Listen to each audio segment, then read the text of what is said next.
Hey, Father Mitch here. Welcome to the Heritage Arts YouTube channel. So tonight we're going to explore a few of the tests that we're doing this month for the 7th annual Metal Craft Month. We've got about 30 different tests that we've culled from various places, from Mark Hatmaker's Black Box program, from the famous Leaderman tests, from the Armed Forces Physical Fitness tests, from the Basic Training Graduation tests, the SEER test, all of these different tests. We've pulled things together that we think are pretty much the floor for understanding whether or not you can self-rescue, whether or not you can rescue someone else, and so on. Now, they're not tests insofar as you have to pass them. They're not competitive. The idea is that you're just going to face the test and self-evaluate. So often, we see someone do something or we watch a movie and we think, oh, I can do that, that's easy. Well, frankly, maybe it's not. You need to actually face the test. So whether you can actually do it or not, just attempting it is a passing grade for the test. So if we tried to make 7 each time, but tonight it's raining. And this is a great example. Tonight we're going to modify. We're going to do some things differently because nobody wants to get the equipment out and get the equipment soaking wet and muddy. And no one wants to roll around in the mud and so on. So we're going to adapt things a little bit. I think most people are comfortable getting a little damp, but they don't want to get covered in mud and then hop in their car and try to drive home. So we're going to modify things. So this is great for you too, because you might say, well, I don't have that piece of equipment. I don't have that piece of equipment. I live in an apartment.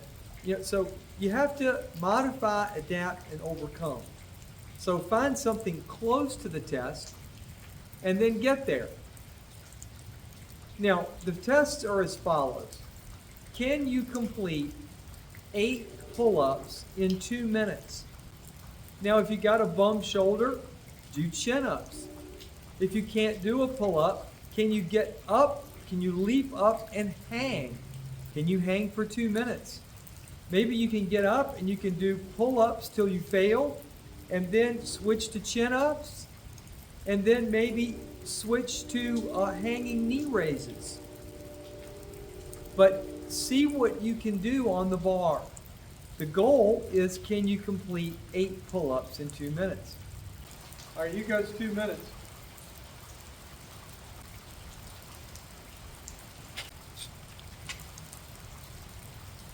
That didn't even count. My chin didn't go over the bar.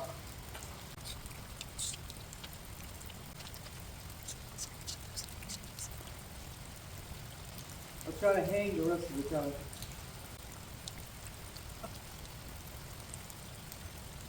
Okay, that was pretty pathetic. So last time we did this test, I was able to get all my pull-ups.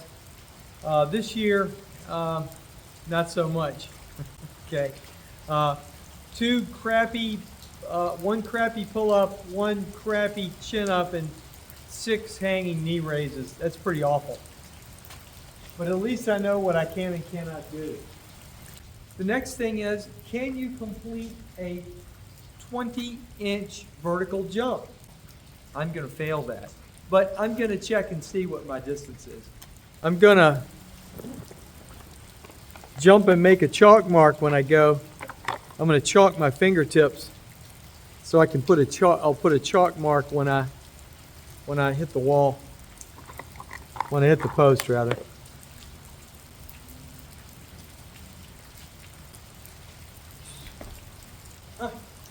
That's awful.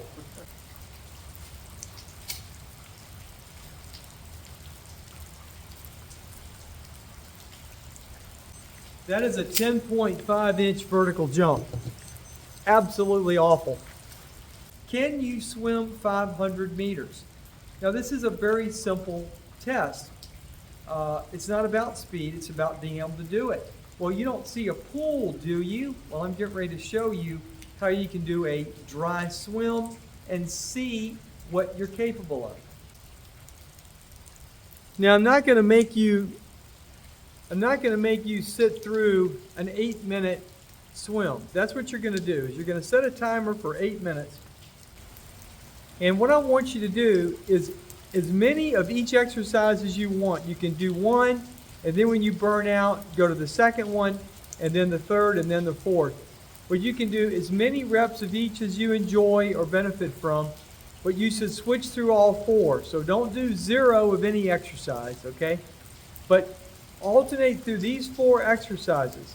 Now, many swimmers, when they can't get in the pool, will do a dry swim workout with exercises that complement swimming.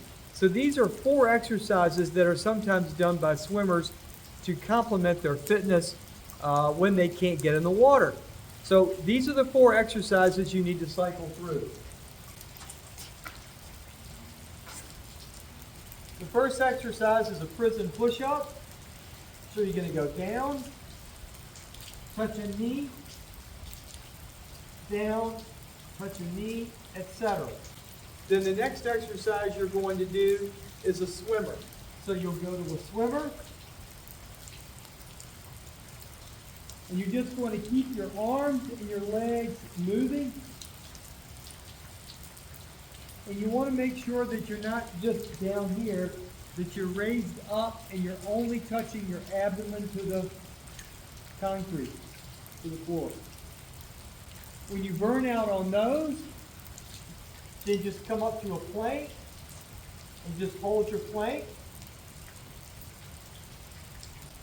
And then do flutter kicks.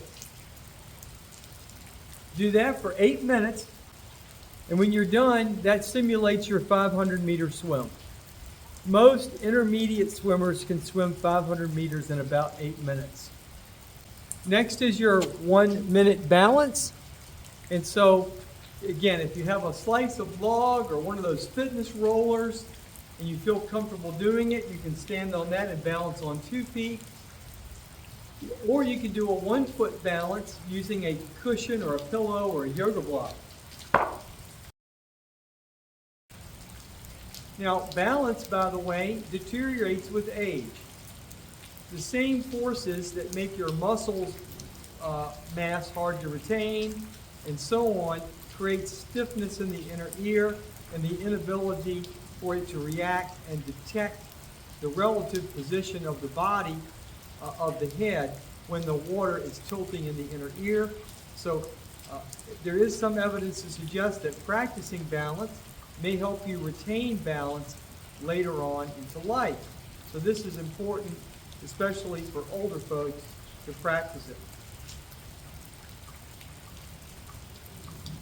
Looking at my watch made me almost fumble. There's my minute. Now the final test is everyone's favorite, not. And that is, can you complete a 1-mile run in 12 minutes while carrying a 45-pound weight? Not a weighted vest, not a rucksack, but an awkward weight.